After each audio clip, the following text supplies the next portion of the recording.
你可唔可以形容一下喺案發當日你去到現場見到被告嘅狀態係點嘅？我當日去到，佢坐咗喺梳化度，望住個電視機。咁佢有冇手震？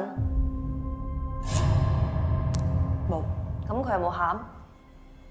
冇。咁你會點樣形容佢當時嘅狀態？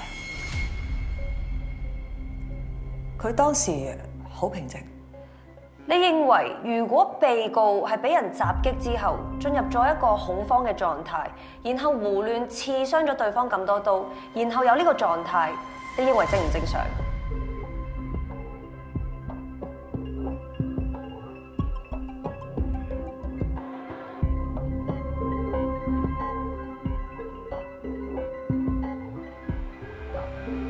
唔正常。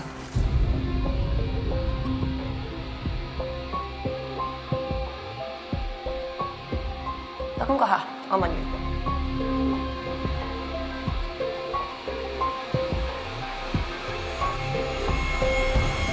你上嚟做咩？真係好攰啊！我有睇新聞，所以知道你發生咩事啊。所以你咁諗咧，都係好正常嘅啫。不過我想同你講啊，你幾時唔開心，你都要知道你阿媽喺度㗎，知唔知啊？嚇！嗱，喺我嘅責任度咧，我要話俾你聽，就算你唔開心，都要確保你一定要食嘢嘅。點啊？使唔使餵你先食啊？得啦。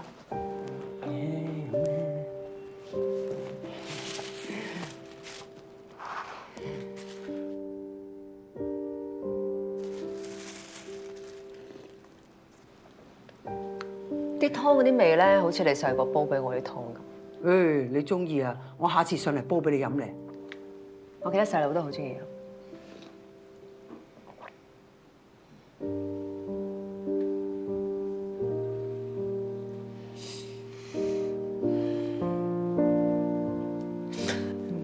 我覺得我今次累咗細佬。如果唔係我勸佢判感化嘅話，佢呢條法官嘅路就唔會玩完，仲搞到阿 Cat 發生咁大件事，我真係覺得自己好冇用。女，你記唔記得以前咧有一次細佬喺泳池爭啲浸親啊？我記得我喺佢隔離，我嚇到呆咗，但我咩都冇做。咪就係咯，連救生員啊都好快脆已經將細佬救翻上嚟㗎啦，連細佬自己都好快脆唔記得呢件事啦，你又可以為咗呢件事喊成3日嘅。女啊，阿媽想同你講咧，你唔好乜嘢事都將所有嘢攬晒上身至得㗎，都唔係你嘅錯，知唔知啊？被告，你可唔可以形容下你同媽咪平時嘅關係係點㗎？自從爸爸走咗之後，我同媽咪相依為命。媽咪將所有嘅心機同埋精神寄託都放晒喺我身上。平時嘅生活，佢會控制住我。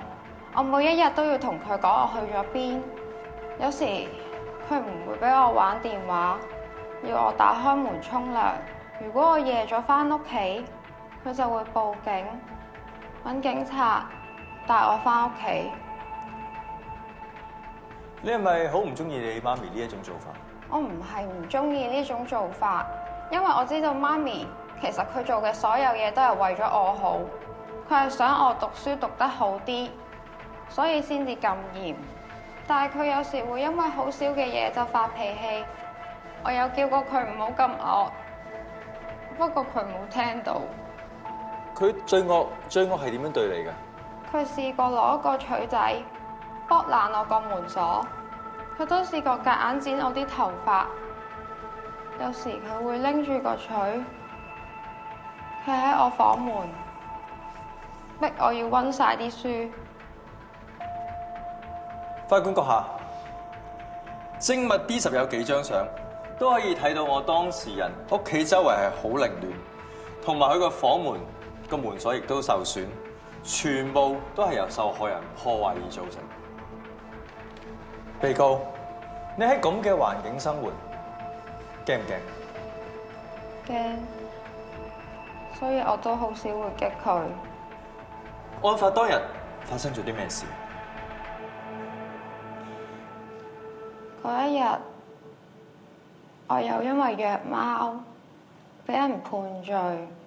我返到屋企，媽咪佢好嬲，佢要我跪低。我叫你跪低啊！佢話我摧毀晒佢咁多年嘅心血，我好難過，所以我揞住咗隻耳仔冇聽。但係突然之間好靜，我擰轉頭一望住佢，我見到佢拎住把刀指住我，佢話要攬住同我一齊死。我嗰時好驚，我唔知點算好，所以我就即刻跑咗入廁所，跟住好快佢又撞開咗道門。我好驚，我淨係想走，淨係想離開嗰度。我唔知會搞成咁㗎。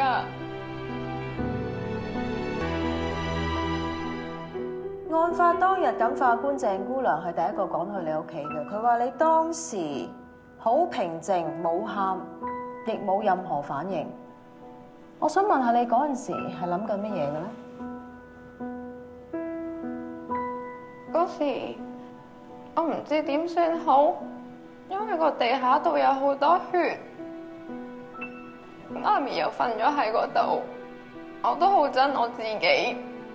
我喺度諗，如果我乖啲，我聽媽咪講，我邊度都唔去，唔再激佢，咁就唔會發生呢啲事。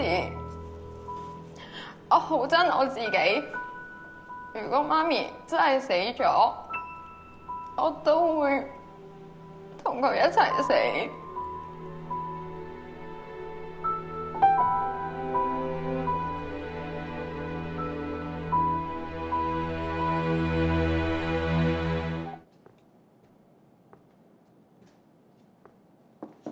檢官，點啊？有咩俾我？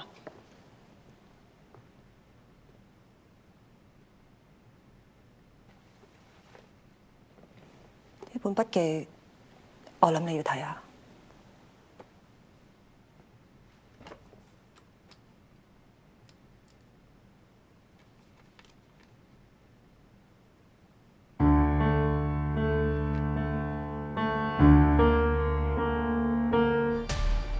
法官閣下，控方想播放一段影片，證物 P20。可以。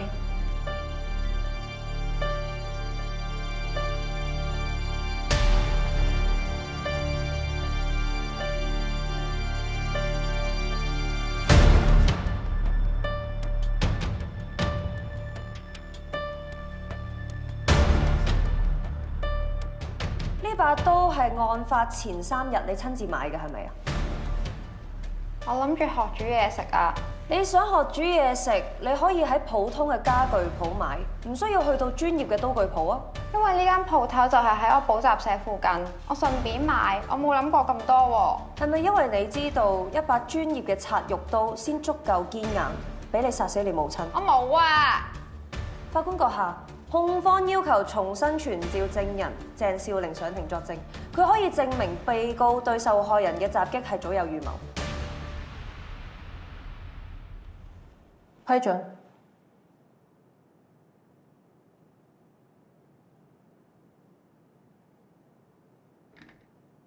鄭姑娘，呢本筆記簿係你嘅，係。你曾經唔見咗呢本簿一段時間，係咪啊？我之前以為跌咗，點知案發當日喺被告屋企度揾到。嗰陣時我太驚，所以迷迷糊糊咩都冇理，我就攞走咗本簿。咁你之後咪發現呢本簿入邊多咗啲文字啊？我發現到阿 K 喺上面寫咗啲嘢，我認得啲字跡係佢。你可唔可以講下多咗啲乜嘢內容？佢喺上面寫咗話佢嚟緊有個計劃，不過佢知道我一定唔會贊成。大貓今日又發惡，我就嚟頂唔住啦。Amber 姐姐，今日大貓又喺度亂發脾氣，如果唔消滅咗佢，啲貓貓真係冇辦法生活落去。Amber 姐姐，我都係俾人逼到走投無路，我唔想㗎。但係決定咗嘅事就要去做，仲要越快越好。我要實行我嘅計劃，我要打倒大貓，我想生存。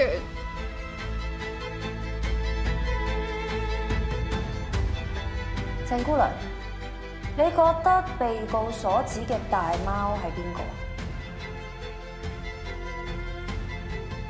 係佢媽媽，亦即係本案嘅受害人。